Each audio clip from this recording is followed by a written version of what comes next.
नमस्ते, मेरा नाम डॉक्टर दीपिका गुप्ता है। मैं एक सर्जिकल ऑन्कोलॉजिस्ट हूँ और लास्ट कुछ सीरीज़ में हम बात कर रहे थे आपसे कि ब्रेस्ट कैंसर का पता कैसे चलता है, डायग्नोसिस के लिए क्या क्या टेस्ट करने पड़ते हैं, मैमोग्राफी क्या होती है, बायोप्सी क्या होती है। आज हम बात करेंगे कि इसका ट्रीटमेंट के लिए क्या करना पड़ता है, क्या ट्रीटमेंट के ऑप्शंस होते हैं। तो देखिए, सबसे पहले जब भी कोई डायग्नोसिस बनती है, स्पेशली कैंसर डायग्नोसिस बनती है, तो दिमाग में एक ख्याल आता है कि क्या ये क्योरेबल भी है, क्या हम इससे ठीक हो जाएंगे, कम्प्लीटली ठीक हो जाएंगे, फ्री हो जाएंगे कैंसर से। कैंसर एक ऐसी बीमारी है जो कि जिसका आउटकम स्टेज पे बहुत डिपेंड करता है। स्टेज मतलब कि हमें बीमारी का कब पता चला है, क्योंकि रिजल्ट्स भी, अगर स्टेज जल्दी बीमारी पता चलती है, अर्ली स्टेज में पता चलती है, तो रिजल्ट्स जो हैं मच बेटर होते हैं। लाइफ स्पैन भी उतनी ही अच्छी होती है, मरीज़ डिजीज़ फ्री लंबे समय तक रहता है। जबकि बीमारी अगर तेज़ी से बहुत एडवांस स्टेज में हमारे पास आ रही है, ऑलरेडी स्टेज 3 स्टेज 4 में आ रही है, तो फिर ये प्रॉब्लम रहती है कि बीमारी वापस आने का डर रहता है और लाइफ स्पैन भी लिमिट हो जाती है। तो इसीलिए सारा ज़ोर हमारा रहता है कि हम स्क्रीनिंग करें, हेल्दी, जब हम हेल्दी हों उस समय भी टेस्ट कराएं और मैमोग्राफी करा के देखें, और अगर उसमें कोई छोटी बीमारी पिक हो जाती है तो हमारे रिजल्ट्स बहुत अच्छे हो जाते हैं। स्टेज 1 स्टेज 2 की बीमारी का क्या मतलब होता है, स्टेज 3 क्या है, 4 क्या है। ब्रेस्ट कैंसर प्रायः लंग्स में, लीवर में, बोन में जाने की टेंडेंसी रखता है। अगर इनमें से कहीं पे भी बीमारी फैली हुई है तो हम उसको स्टेज 4 की बीमारी कहते हैं।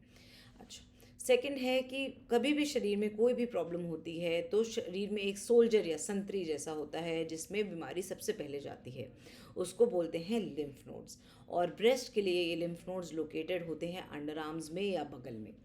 अगर ये बीमारी लिम्फ नोड्स तक फैल चुकी है तो ये स्टेज 3 हो जाती है।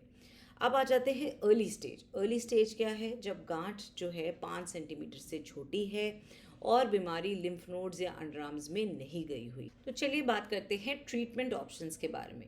किसी भी कैंसर के ट्रीटमेंट के लिए 3 तरह के ऑप्शंस हैं। पहला है सर्जरी, दूसरा है कीमोथेरेपी और थर्ड है सिकाई या रेडिएशन। कीमोथेरेपी के साथ और एक्स्ट्रा टारगेटेड थेरेपी के इंजेक्शंस भी लगाए जाते हैं। वो डिपेंड करता है कि आपकी डिटेल बायोप्सी रिपोर्ट में क्या आया। मैंने आपसे पहले भी मेंशन किया था कि ER PR और HER2 स्टेटस जो है वो आपकी बायोप्सी पे किया जाता है। अगर ये HER2 पॉजिटिव आता है तो इसके अगेंस्ट एक स्पेसिफिक इंजेक्शन होता है जिसको टारगेटेड थेरेपी बोलते हैं, उसको भी कीमोथेरेपी के साथ दिया जाता है।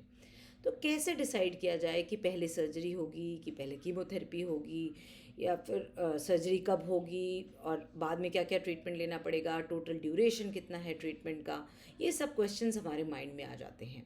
तो देखिए, सिंपल सोल्यूशन है कि सर्जरी पहले तब करी जाती है जब बीमारी छोटी होती है, गांठ छोटी होती है, अंडरआर्म्स की तरफ गई नहीं होती, कहीं और नहीं फैली होती, तो पहले हम सर्जरी करते हैं।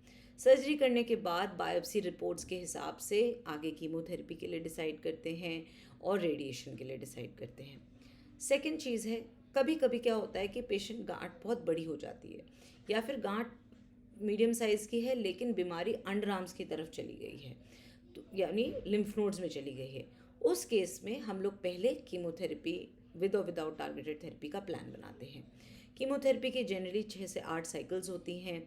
कीमोथेरेपी शुरू करी जाती है और उसके साथ साथ उसका रिस्पॉन्स देखा जाता है।